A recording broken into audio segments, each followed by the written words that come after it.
Hoy es 2 de julio del 2020, siendo las 12:11 minutos. Vamos a dar inicio a un diálogo. Vamos a conversar, o en todo caso, vamos a informar sobre lo que se viene, lo que se viene. Estamos hablando de, del choque, del choque al diálogo de civilizaciones, de la globalización a la perestroika en Estados Unidos.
Estás recibiendo la señal poderosa, que abarca los cielos de Cono Sur, del Cono Norte, en el centro, a la derecha, a la izquierda.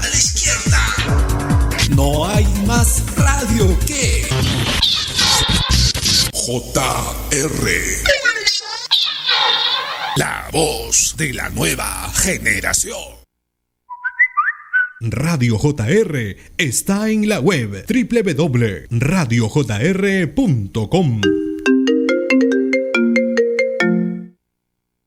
Bien, muchas gracias por tener la paciencia de escucharnos. Vamos a iniciar nuestra conversación siguiente. Iniciamos con esta información y de un análisis hecha por Wim Dirksen y Walter Formento.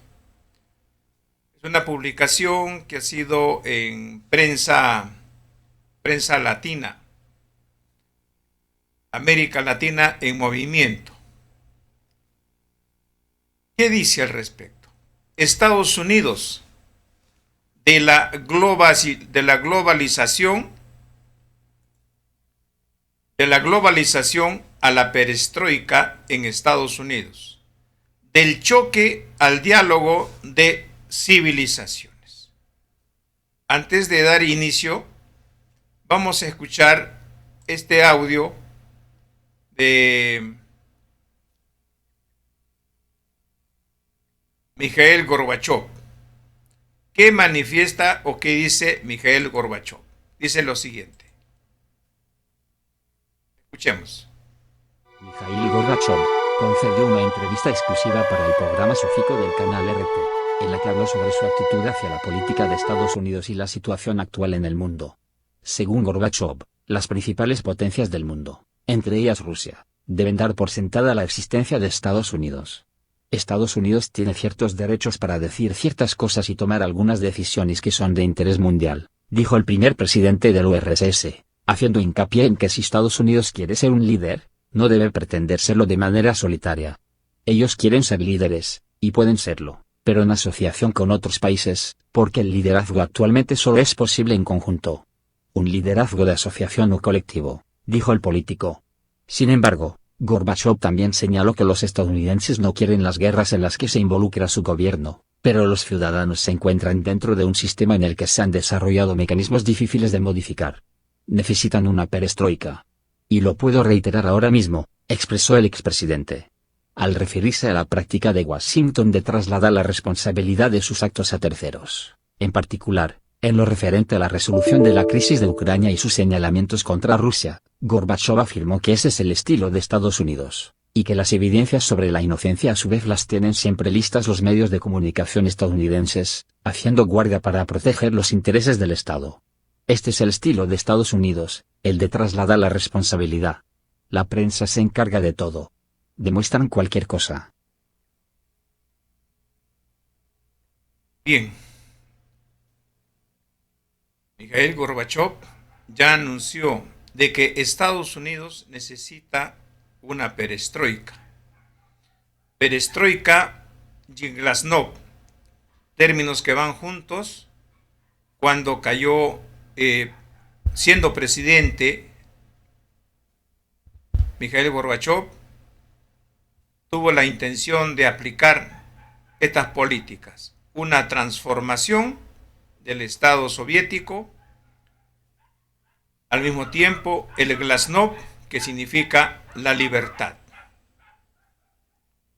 Bien, ahora Estados Unidos, toquemos el tema. De la globalización a la perestroika en Estados Unidos, del choque al diálogo de civilizaciones.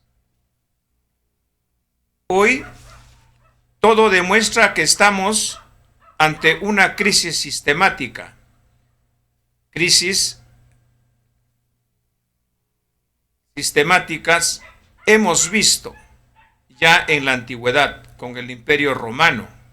Lo vimos con la descomposición de la Unión Soviética hace 30 años y lo vemos también hoy ante nuestros ojos en Estados Unidos.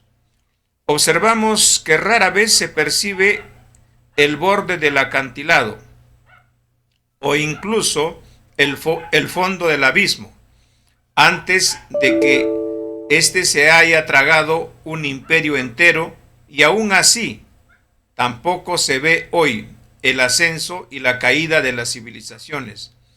Es una tesis clásica. Con la Gran Depresión del siglo XXI toma nuevamente vigencia. Durante la depresión, los tres momentos, las revelaciones sociales de producción, las fuerzas productivas y la conciencia de estas, pueden bien entrar en fuerte contradicción al interior de sí mismas. Este sistema de contradicciones se manifiesta a través del carácter creciente, improductivo del capital financiero y la enorme dificultad de un entorno al trabajo productivo en el mundo en general. En primer lugar, en los centros de poder. La Gran Depresión del siglo XXI se revelará, en otras palabras, un momento particularmente crítico del capitalismo, el capital financiero especulativo, basado en trabajo improductivo. Se impone hoy más que nunca al trabajo productivo y aparentemente puja por llegar a los límites más extremos. En estos días estalló otra burbuja especulativa de la bolsa de valores y todo hace prever que podría ser la última. La pregunta central es si el capital podrá o no invertir una vez más esta relación y retornar al ámbito productivo con ganancias justo cuando el mundo entra en una gran depresión? Este retorno lo consideramos muy complejo y difícil, por lo tanto, al no poder regresar y reconectarse al ámbito productivo, nos encontramos no solo ante una crisis del modelo neoliberal, sino ante la crisis sistémica del capitalismo mismo. Entonces, ¿cómo podemos observar? La continuidad del capitalismo como sistema dependerá de sus posibilidades de retorno a las inversiones al ámbito productivo. Dicho de otra manera, a partir de una imposición dominante de la inversión financiera improductiva y especulativa por sobre la productiva, sin una clara posibilidad de retorno. La racionalidad misma del capitalismo se encuentra en crisis. Incluso podríamos estar ante la inversión misma de esta nacionalidad, basada en el crecimiento perpetuo hacia otra civilización donde se reafirme tanto la vida humana como la de la naturaleza.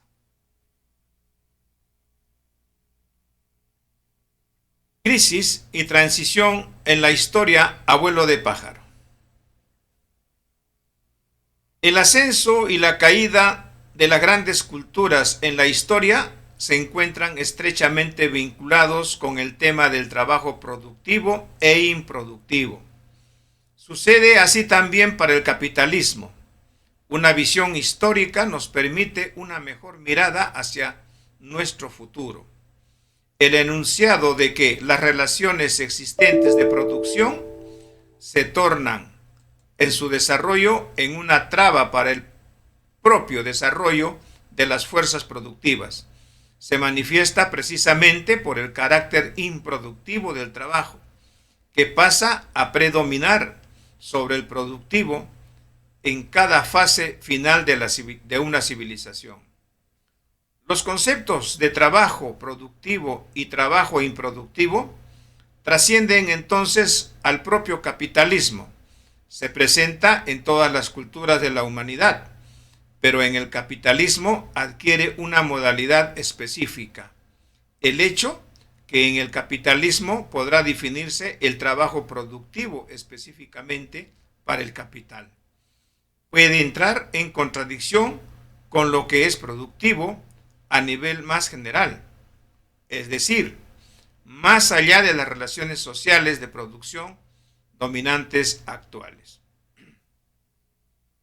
En otras palabras, aunque exista el concepto de trabajo productivo para el capital, lo anterior no quita que en el capitalismo continúe existiendo trabajo productivo en general.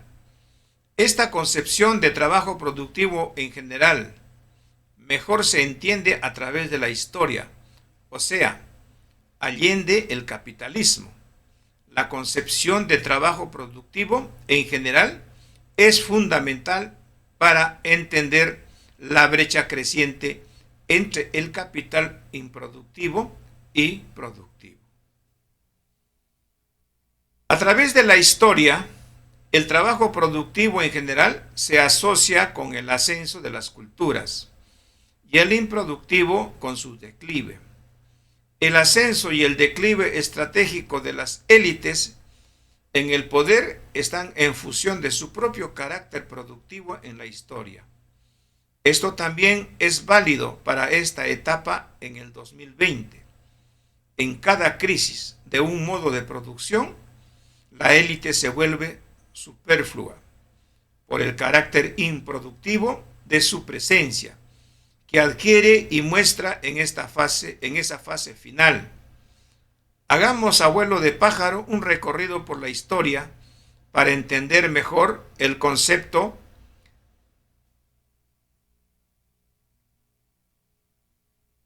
de trabajo productivo e improductivo, más allá de las relaciones existentes.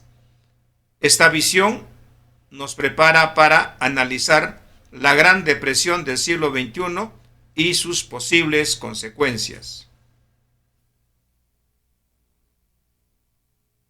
Las grandes civilizaciones de la Mesopotamia, Egipto y la China antigua, así como las culturas precolombinas, todas ellas ven surgir y resurgir una dinastía tras otra a partir de la aparición de grandes obras de culto.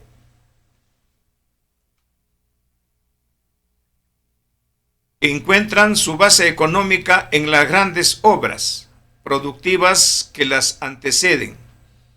Cada expansión de las obras hidráulicas significa un gran trabajo productivo con un fuerte ascenso en las fuerzas productivas sociales, particularmente por la división de trabajo entre las comunidades de base y la comunidad dirigente en las obras productivas. Esta base productiva da pie a una expansión de obras de tipo cultural. Estas últimas, al distanciarse y perder la dimensión en relación con la base productiva, impactan contrayendo a esta última. Las obras reproductivas reafirman el bien común y legitiman la división del trabajo entre las comunidades de base y la comunidad dirigente. Las hambrunas, resultado de una desproporcional inversión en santuarias obras de culto, deslegitiman esta división de trabajo, evidencian y potencian los choques de intereses y, por ende, suelen producir e impulsar las rebeliones de las comunidades de base contra las élites en el poder y en el gobierno. Cuanto más suntuarias sean las obras de culto, más tienden a desarrollarse a costa de la base productiva y nace en manifiesto el carácter improductivo de la élite dominante. En una coyuntura semejante, la permanencia de la comunidad superior pone en peligro la base productiva de las comunidades. Sin embargo, la ausencia de la comunidad superior implica una ausencia también de la clase dirigente de las obras de infraestructura productiva. La desaparición de una dinastía improductiva es sucedida por otra productiva. La misma crisis de un centro de poder demanda uno nuevo para restaurar y o reiniciar las obras productivas ya existentes o iniciar otras nuevas. La consecuencia es una crisis cíclica del sistema imperante. La conquista de otros pueblos y su tributo en trabajo como comunidad subyugada y o especie a la comunidad superior conquistadora puede ampliar el espacio y el tiempo de la dominación, pero cuanto más alejados del centro del poder se encuentren estos, más fácil será su rebelión, fenómeno muy bien estudiado para la era del esclavismo. El trabajo improductivo es inherente e imprescindible en el modo de producción esclavista. En el régimen esclavista no existe ningún mecanismo natural para la reproducción de la fuerza de trabajo. Aunque haya existido la esclavitud por deudas, esta misma encuentra sus límites inmediatamente. La esclavitud por deudas que sufren históricamente los propios civiles tiene su límite objetivo, la amenaza de la reproducción futura de la mano de obra esclava, para garantizarle a los amos la reproducción de los esclavos. Existe la necesidad de una tercera clase social, los ciudadanos libres. La reducción a la esclavitud de los pueblos conquistados es la única modalidad efectiva para mantener su oferta.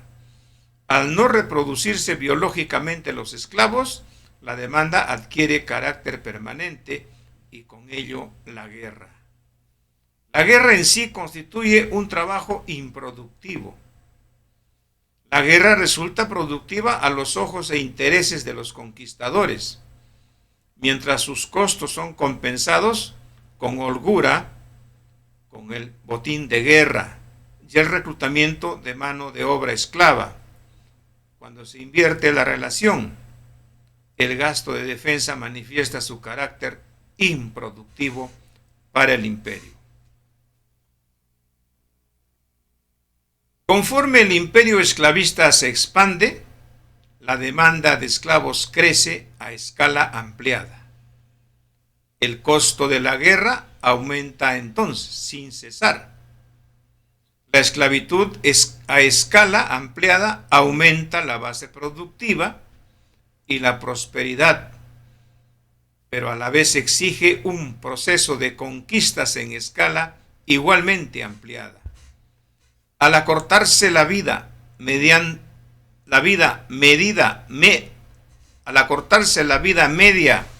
de los esclavos por efectos del trato brutal, el retorno al campo de batalla se acelera. En medio de ello surge la necesidad objetiva de ampliar la tercera clase, ya que muchos suelen morir en los campos de batalla. En Roma, la ciudadanía se reproducía de manera artificial, al otorgársele a la ciudadanía a los pueblos conquistados que brindaron escasa o ninguna resistencia. La reproducción ampliada de la ciudadanía es vital para recaudar los impuestos y reclutar guerreros necesarios para la perpetuación de la guerra. Conforme el imperio se expande en el espacio, las derrotas en el campo de batalla suelen ser más frecuentes. La afluencia de esclavos disminuye de cara a la demanda existente y su precio va en alza. Cuando el costo de la guerra supera crónicamente su beneficio, se manifiesta una crisis de reproducción en la relación esclavista. La única salida es promover la propia reproducción biológica de los esclavos. Para ello, sin embargo, se requiere que el propio esclavo tenga acceso a condiciones objetivas de reproducción de su vida. Por lo general, la tierra. Para eso hay que concederle libertad como personas. Aparecen así el liberto y el colono y el esclavo. Tiende a desaparecer, de esa forma cambia a su esencia de la racionalidad económica, lo mismo que la relación de explotación. Durante el feudalismo, la mayoría de los siervos disponían de una parcela. En sus orígenes, se paga al señor una renta en trabajo. Con el crecimiento de la fuerza productiva más elemental, es decir, con la reproducción de la propia población, hay necesidad de crear pueblos nuevos. Bajo la conducción de los señores se realizan esas obras productivas en lugares más lejanos y menos accesibles. El paso de la renta en trabajo a la renta en especie está vinculado al desarrollo de estos pueblos nuevos más lejanos del burgo del señor.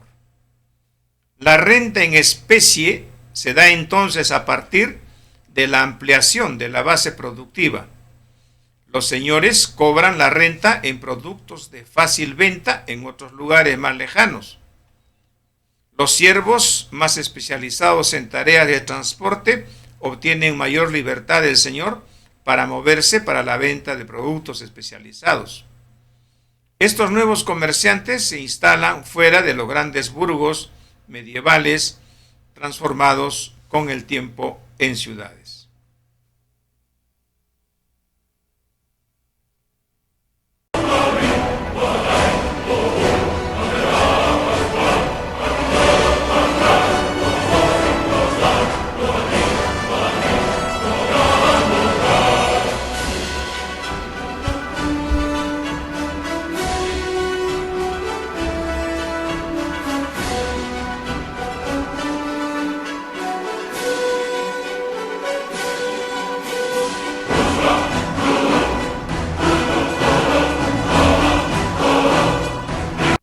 Bien, continuamos. Luego de la pequeña pausa, continuamos. Los señores ya no suelen tener artesanos, siervos de la gleba, en su burgo para sus ropas y sus artefactos rústicos, sino los mismos artesanos se especializan libremente en los burgos más grandes. Nace la burguesía con su propia economía de artesanos y pronto con su propio gobierno político. Con el desarrollo del comercio, los siervos en el campo se ven obligados de entregar cada vez más tributo en forma de dinero, dejando el riesgo de una mala venta o cosecha en manos de los mismos. A partir de entonces son campesinos libres como persona para vender su producto al mejor postor. Al pasar de la renta, una especie, a la renta en dinero, el rol de los señores feudales se torna cada vez más improductivo. La pequeña nobleza que vive de renta más o menos fija sufre las consecuencias de alzas inflacionarias a partir de la entrada masiva de oro latinoamericano en la economía de mercado. La venta masiva de tierras por parte de la pequeña nobleza se convierte en un fenómeno. Puede surgir así la gran explotación agrícola destinada al mercado y cuya producción se basa en la fuerza de trabajo asalariado. La nobleza, que vive de rentas improductivas, se encuentra cada vez más reducida y desconectada de la economía, viviendo como rentistas improductivos, como clase, en esencia, ya pasaron a la historia.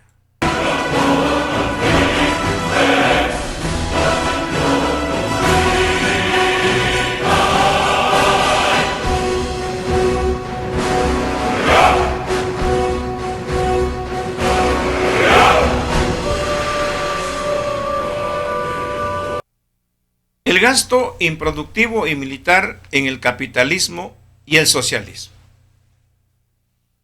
Si la guerra es una actividad improductiva por su contenido, lo es en el pasado, presente y futuro. En los tiempos nuestros, no solo la guerra, sino también las armas producidas y empleadas en la misma lo son. Las armas producidas en un ciclo económico aparecen como producto y riqueza material, pero no encadenan con el próximo ciclo productivo y en el mejor de los casos no son utilizadas. El uso de las mismas más bien es un trabajo destructivo. En lugar de alentar el crecimiento de la economía civil, el gasto de defensa tiende más bien a limitar la expansión de la economía. La exportación de armas podrá beneficiar a su productor, pero el comprador asumirá el gasto improductivo. En otras palabras, y visto para las economías en su conjunto, sigue siendo un gasto improductivo. Si el gasto militar, visto en su contenido, constituye un gasto improductivo, lo anterior será válido sin importar las relaciones de producción, ya sea precapitalistas, Imperio Romano, socialistas, la URSS, o capitalistas, Estados Unidos. En vez de alentar el crecimiento de la economía civil, el gasto de defensa tiende a la reproducción limitada. La capacidad distributiva interna del gasto militar mediante impuestos significa restar dinámica a los sectores de la economía civil. La transferencia de este gasto improductivo a terceras naciones mediante la exportación de armas o la obtención de pagos por la protección militar ofrecida, OTAN. Significa transferir el costo improductivo a una consecuente reproducción más limitada a terceras naciones en beneficio del país productor de armas y su complejo industrial militar. Ahora bien, Estados Unidos y sus aliados, europeos organizados en la OTAN, contaban en los años 80 con más o menos 600 millones de habitantes, mientras la URSS, bajo el Pacto de Varsovia, no llegaba a 400 millones. El Producto Bruto Interno de Estados Unidos era el doble de la URSS. Estados Unidos pudo transferir sus gastos de defensa a terceras naciones, incluso más allá de sus socios del Pacto Atlántico, como fue el caso del tercer mundo latinoamericano, mientras que Rusia, que exportaba menos, a menudo ni siquiera cobraba a los suyos. Si Estados Unidos invertía, por ejemplo, el 5% del Producto Bruto Interno en la carrera armamentista, la URSS tendría que invertir el 10%, y esto solo era posible al costo de debilitar más la economía civil, con austeridad y consumo contraído. En el periodo de Reagan, 1981-1980, el gasto de defensa norteamericano sube con respecto a 1980, 5% del Producto Bruto Interno, llegando a 6,3% en 1986. En otras palabras, si los Estados Unidos gastaban más de 6% de su Producto Bruto Interno en gasto de defensa, la URSS debería haber gastado más o menos 12%. Para la URSS, la carrera armamentista hasta cierto punto respondió a una necesidad de defender la reproducción de las relaciones socialistas de producción. La carrera armamentista en la Guerra Fría, sin embargo, también era una competencia sistémica, pero significó cada vez más una carrera en la URSS hacia una reproducción limitada en el campo civil de la economía. La Asociación de China, 1967-76, al bloque capitalista, y la guerra desplegada desde Irán, Pakistán, Afganistán sobre Rusia, y cómo esto impacta incrementando los esfuerzos de la URSS para debilitar el poder, no hizo más que agravar la situación. Desde 1967-73 ya no es contra Estados Unidos solamente, sino con el tricontinentalismo, también contra Europa, Japón, China, etc. Las necesidades populares quedaron desatendidas y el proceso deslegitimado al interior. La Guerra Fría significaba para la URSS la imposibilidad de un desarrollo sostenible y fue una importante causa de su decadencia estructural, económica, social y política, debido a la crisis económica y política. La perestroika hizo su entrada y la nación se volcó hacia adentro para poder sobrevivir, que es cuando emergen las contradicciones internas con las repúblicas que habían quedado subordinadas al poder centralizado. El complejo estratégico industrial militar era el eje medular de la planificación centralizada.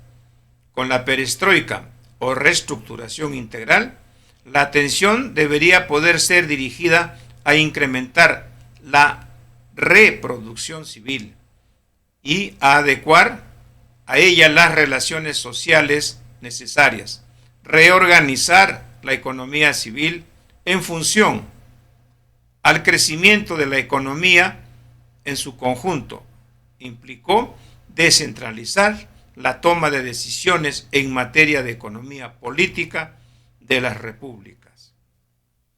Al desplegar así mayor autonomía a las repúblicas soviéticas, la perestroika tuvo como efecto no esperado el fomento de sentimientos nacionalistas que fortalecieron los poderes locales en las repúblicas y con ello las empujaron hacia la separación del poder central. El rechazo a la planificación centralizada en torno al complejo industrial militar condujo a la independencia de las repúblicas. La caída del muro de Berlín simbolizó la desintegración del bloque socialista y con ello se sella la caída del socialismo real. Con la caída del socialismo real, todo parecía indicar que el capitalismo era el único sistema posible para la humanidad, que por naturaleza parecía ser eterno. Esta perspectiva, impulsada por el Estado profundo y expresado a través de un pensador reaccionario de Washington, Francis Fukuyama, significaba que se cerraba cualquier alternativa de desarrollo para los países del sur, teniendo como consecuencia su virtual subordinación al Estados Unidos tricontinentalista, a sus corporaciones y la OTAN. En este marco es que el consenso de Washington dio marco a la era de globalización neoliberal 1991, que hizo entonces su entrada con fuerza. Estados Unidos se presentó como el glorioso triunfador de la Guerra Fría, pero en realidad ya el consenso de Washington mostraba la poderosa fractura interna en Estados Unidos, fruto de la puja entre grandes capitales por dominar el mundo, tema que abordaremos a continuación.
Continuamos.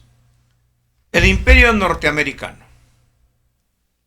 La dominación estadounidense de la economía mundial desde 1920 hasta 1960 se basó en su posición de gran productor, exportador y acreedor, reflejado por su superávit en la balanza comercial con el mundo. Con superávit comercial en ese periodo y con sus grandes reservas en oro, Estados Unidos podía comprar y reconstruir las grandes industrias de Europa, Alemania y Japón, derrotados en las guerras, y en la América Latina, periférica y dependiente, subordinada a las fuerzas de golpes de Estado y asesinatos de sus presidentes nacionales. En el periodo entre el final de la Segunda Guerra Mundial, 1944 y 1950, cuando estalló la Guerra de Corea del Norte, Estados Unidos acumuló más del 75% del oro monetario del mundo. Ese oro fue el respaldo para el dólar como moneda internacional de reserva desde Bretton Woods en 1944. A partir de la década de 1960, Su dominación provino de su posición deudora, es decir, Estados Unidos vivió más de medio siglo debiéndole al mundo. Su influencia como principal economía deudora del mundo fue tan fuerte como la que antes reflejaba su posición de acreedor neto a partir de 1958, cuando el sistema de Bretton Woods se hizo realmente operativo. Los países liquidaban sus operaciones de comercio internacional en dólares, al mismo tiempo que esos dólares eran convertibles por oro para los bancos centrales participantes del sistema. Los países acordaron mantener tipos de cambios fijos, pero ajustables a circunstancias excepcionales, en el cual el dólar y el oro podían intercambiarse entre sí a un tipo fijo de $35.20 por onza. En los años 60, las exportaciones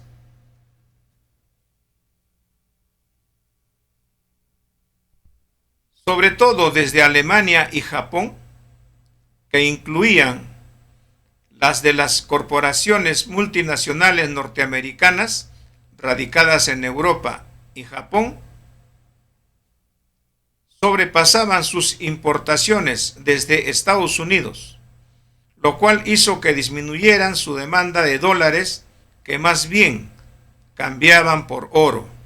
La orden del presidente Nixon en agosto de 1971 fue cerrar la ventana de cambio de oro por dólares de los bancos centrales del mundo. En ese momento el sistema monetario internacional se convirtió en un sistema de dinero fiduciario, o sea, dinero sin respaldo en un bien tangible como el oro. Repito, la orden del presidente Nixon en agosto de 1971 fue cerrar la ventana de cambio de oro por dólares en los bancos centrales del mundo. En ese momento el sistema monetario internacional se convirtió en un sistema de dinero fiduciario, o sea, dinero sin respaldo en un bien tangible como el oro. En 1974, el precio del petróleo se disparó por acuerdos entre los países de la OPEP. En ese momento, Estados Unidos obtuvo un acuerdo con Arabia Saudita, principal productor de petróleo, que podía cobrar lo que quisiera por su petróleo, pero tenía que reciclar prácticamente todas sus ganancias netas en dólares, ya sea bajo la modalidad de compra de armas o mediante la compra de bonos del Tesoro de Estados Unidos. Luego, Estados Unidos determinó que el precio del petróleo se define y paga exclusivamente en dólares. Los países que dependían de las importaciones de petróleo tenían que disponer de reservas en dólares, a menudo bonos del Tesoro de Estados Unidos. Y los países con superávit comercial con Estados Unidos se vieron obligados a aceptar bonos del Tesoro, una especie de pagarés de Estados Unidos. Impusieron, en otras palabras, que el resto del mundo mantuviera sus superávits y ahorros en forma de préstamo a los Estados Unidos. Esta es una posición de rentista improductiva. El país consume bienes de trabajo productivo de otras naciones a cambio de promesas de pago a futuro. Para mantener ese orden de las cosas, Estados Unidos, como verdadero imperio, pudo incluso a base de crédito externo instalar bases militares, hoy en día 800 en 40 países. Los dólares que este gasto militar implicaba se los prestaban en buena medida los países del mundo, sin saberlo. Los países que no cumplen con el requisito de comprar dólares para el pago de petróleo corren el riesgo concreto de una invasión, como hemos visto en Irak y Libia, por ejemplo. Nos vamos a una pausa y luego vamos a tratar el tema crédito privado y privatización del sistema monetario internacional.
Bueno, continuamos. Entonces, crédito privado y privatización del sistema monetario internacional. La expansión de la banca privada a partir del crédito se desarrolla después de 1965. Hasta esa fecha, el origen principal de los préstamos y créditos internacionales provino de organismos multilaterales, como es el Banco Mundial, el Banco Interamericano de Desarrollo, etc. O bilaterales. El dinero no es externo a la reproducción del capital y así tampoco lo es el crédito. El crédito, sin embargo, permite la reproducción temporal de la ganancia sin que se reproduzca el capital productivo. En este sentido, el acto de préstamo en dinero se distingue del crédito.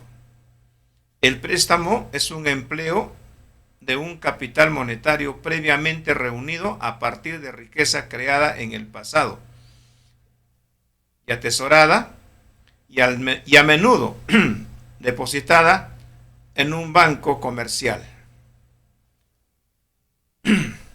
Para poder crear mayor riqueza en el futuro. El crédito, en cambio, es un título o derecho sobre la propiedad de mercancías futuras a generar con trabajo futuro.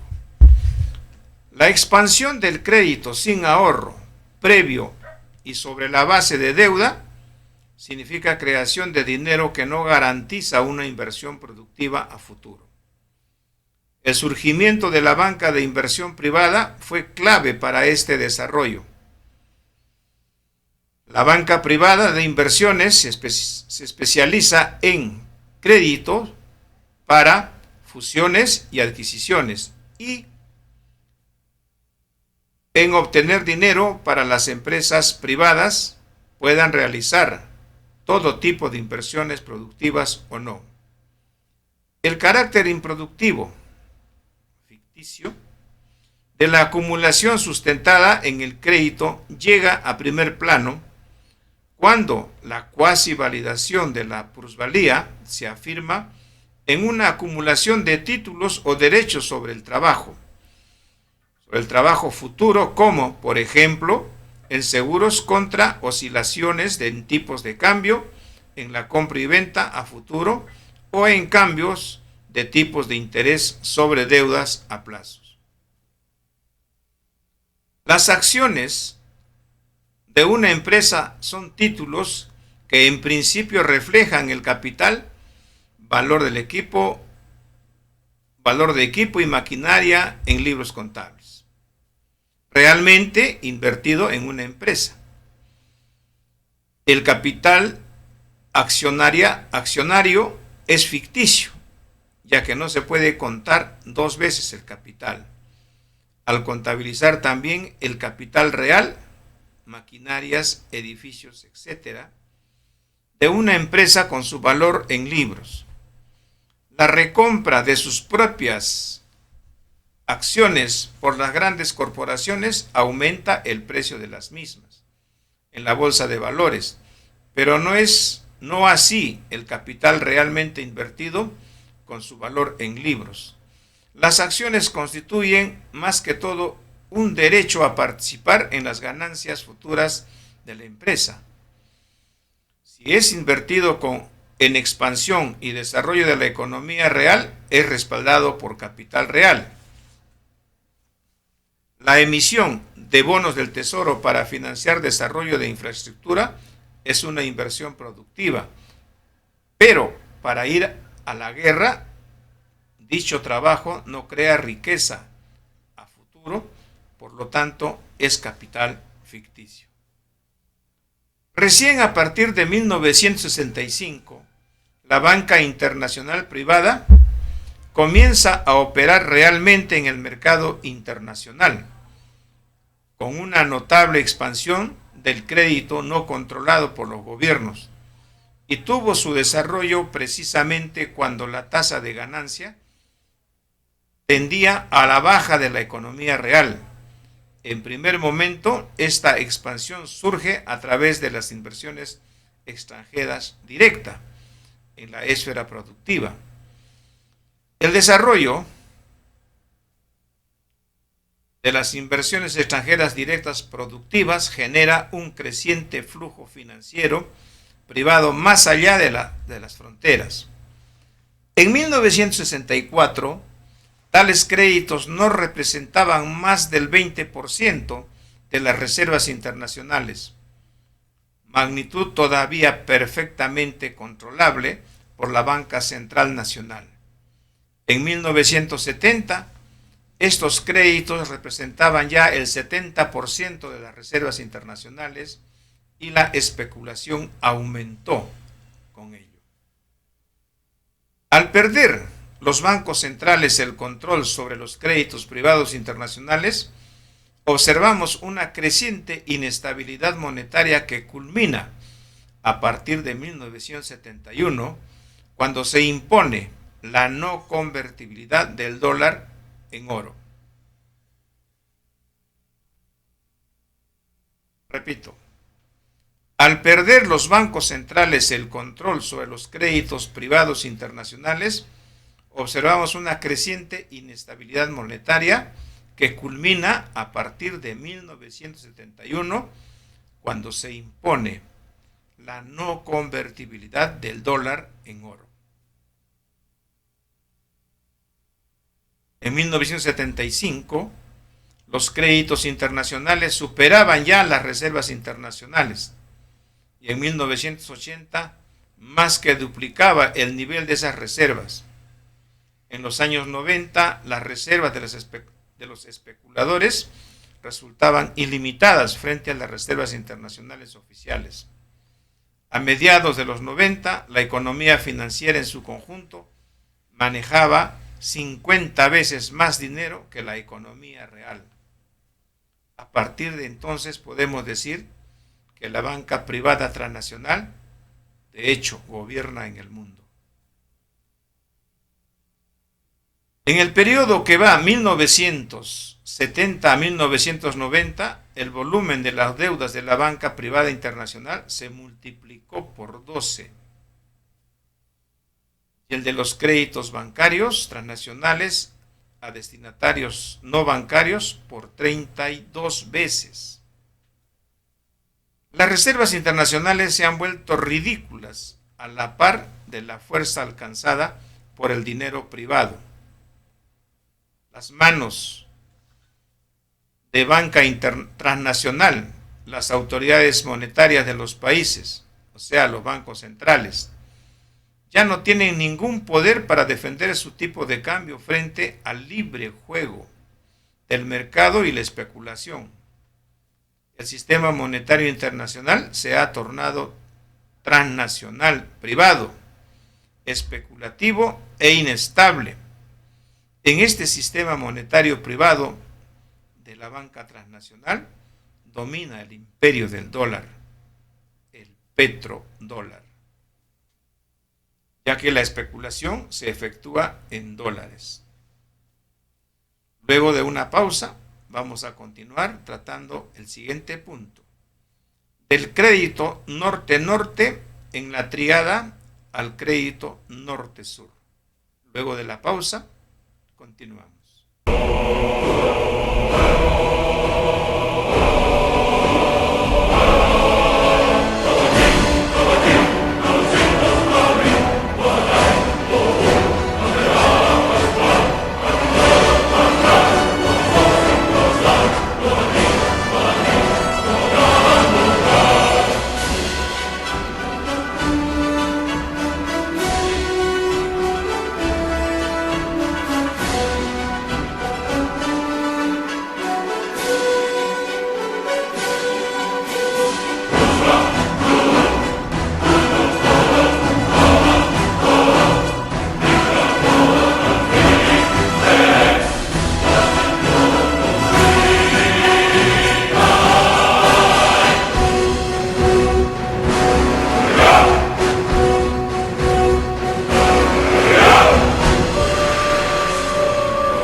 Bien, continuamos.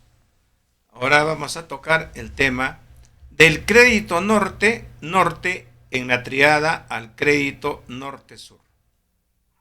Bien.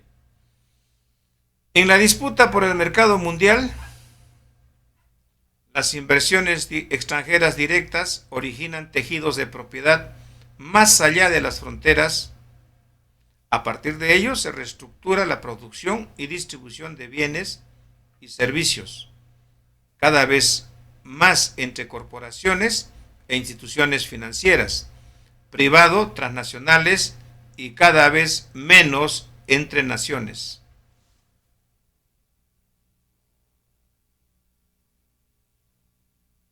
El flujo de las IDE que tuvo lugar hasta 1990, el 75% tuvo lugar a la tríada tricontinental de Estados Unidos, Unión Europea y Japón, y solo un 20% fluyó hacia los países periféricos. En cada país, el 1% de los consorcios, corporaciones de origen local, detentaba el 50% del stock de las IDE de ese país en el exterior, que se dirigieron sobre todo a fusiones y adquisiciones, o sea, hacia actividades improductivas, pero muy rentables a raíz de las fuertes inversiones extranjeras directas. En los diferentes polos de la tríada se desarrolló progresivamente un comercio intracorporativo, revelando cada vez más una cadena de producción, cadenas de valor con planificación privada a nivel planetario. Las corporaciones se transforman en grandes multinacionales, tricontinentales con múltiples filiales distribuidas en todo el mundo. La disputa por el reparto del mercado mundial restante comenzó en los años 80 dentro de la tríada. A finales de la década, Japón emergió como una potencia victoriosa en Asia Oriental, a costas de Estados Unidos, sobre todo, hecho que generó fricciones entre ambas naciones, no solo a nivel de comercio, sino también para la inversión extranjera. En la primera mitad de los años 90 comienza el neoproteccionismo al interior de la tríada. Se construyen los bloques económicos regionales, la Unión Europea y el NAFTA, y disminuyen las IDE. Entre los bloques de la tríada comienza el flujo de las IDE norte-sur, la desintegración, perestroika, de Unión Soviética permitió, sin mayores reparos políticos, llegar a un nuevo reparto del mundo entre las transnacionales de los bloques económicos centrales, la expansión de la IDE se reorienta hacia la periferia, en cuyo proceso Estados Unidos toma el liderazgo. A partir de este momento se observa un doble movimiento: neoproteccionismo en el norte. Los países centrales van, entre comillas, dejando lugar a las transnacionales globales que los relegan, y la apertura simultánea y forzada del sur, la periferia emergente. Luego de la pausa vamos a continuar con otro punto, el otro tema: la subordinación del mundo entero al capital transnacional global.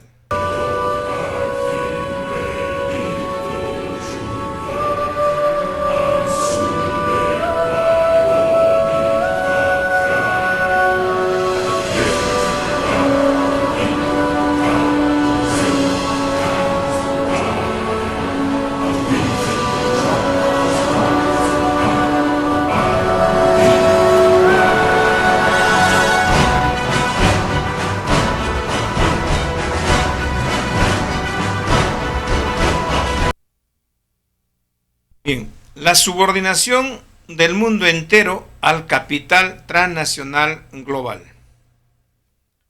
El traslado deliberado de capacidades productivas hacia China se inició en la década de los 80 del siglo XX, cuando Japón realizó un firme proceso de reconversión industrial. Esta iniciativa comenzó con la subcontratación en países de bajos salarios, básicamente en el este de Asia, las actividades manufactureras intensivas en fuerza de trabajo y tecnológicamente estandarizadas. El primer grupo de países que se benefició con este proceso fueron las nuevas economías industrializadas del este de Asia: Hong Kong, Singapur, Corea y Taiwán. Más tarde también Indonesia, Filipinas, Tailandia y Malasia, y luego en China y Vietnam. La causa de la sorpresiva crisis especulativa en el sudeste asiático en 1997 no reside en Asia ni en algunos especuladores sin escrúpulos, sino en la guerra económica mundial que estalló entre las grandes corporaciones multinacionales y transnacionales globales. La crisis monetaria comenzó un tiempo antes de Hong Kong, con un ataque aparentemente aislado contra la moneda tailandesa.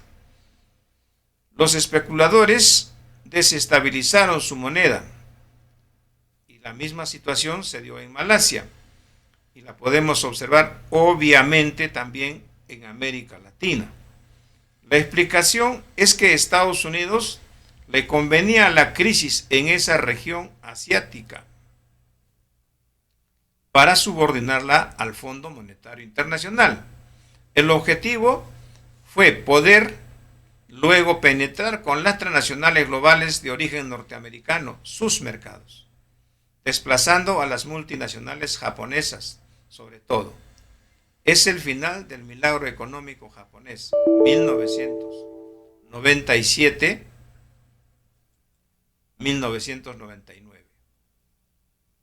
Es este el momento en que entró en escena un capital global, que empieza a hacer de todos los países del sur neocolonias emergentes. Finalizada la Guerra Fría, era de suponer que la organización del Tratado del Atlántico Norte, OTAN, perdiera su función y que desapareciera. Sucedió todo lo contrario. En 1999, la OTAN inició una intervención militar contra la ex República de Yugoslavia, sin consulta previa del Consejo de Seguridad de la ONU. Este hecho inauguró una nueva etapa en la historia de las relaciones internacionales y fue el principio de un nuevo orden internacional. La OTAN acompañará el proceso de globalización económica de las transnacionales globales, porque requería ser completada con un proyecto estratégico global en materia geopolítica para limitar estructuralmente las soberanías nacionales de todos los países. La guerra de Kosovo fue la oportunidad para ello y la OTAN fue esencial en esa tarea. A partir de entonces, los gobiernos del mundo, incluyendo a Estados Unidos, se subordinarán a la voluntad impuesta por las transnacionales globalistas. En la primera mitad de los años 90 se observa un creciente flujo de las IDE productivas hacia la periferia, entre comillas, a la par que se da un freno brusco al flujo norte-norte. Las IDE en Asia se concentran, aunque no exclusivamente en la industria orientada a la exportación, y constituye en ese aspecto un complemento de la inversión a partir del ahorro interno en el sector industrial, especialmente en China. Ambas inversiones juntas permitieron hacer crecer al sector entre un 10% Corea del Sur y un 20% China al año. Esta tasa de crecimiento sin igual revela que el ascenso de la economía china no dependía en alto grado de las inversiones directas extranjeras, como a menudo se interpreta en Occidente, sino que tenía también un fuerte desarrollo interno desde la década de 1970, como ya hemos señalado. Dierksens y Piqueras, 2008. Este empuje de la inversión a la economía real desarrolló una nueva locomotora de la economía mundial, que acrecentó de manera excepcional sus exportaciones baratas en el periodo de 1979-1992, especialmente hacia Estados Unidos, y luego se tornarán en conglomerados cada vez más avanzados tecnológicamente. Bien, nos vamos a ir a una pausa,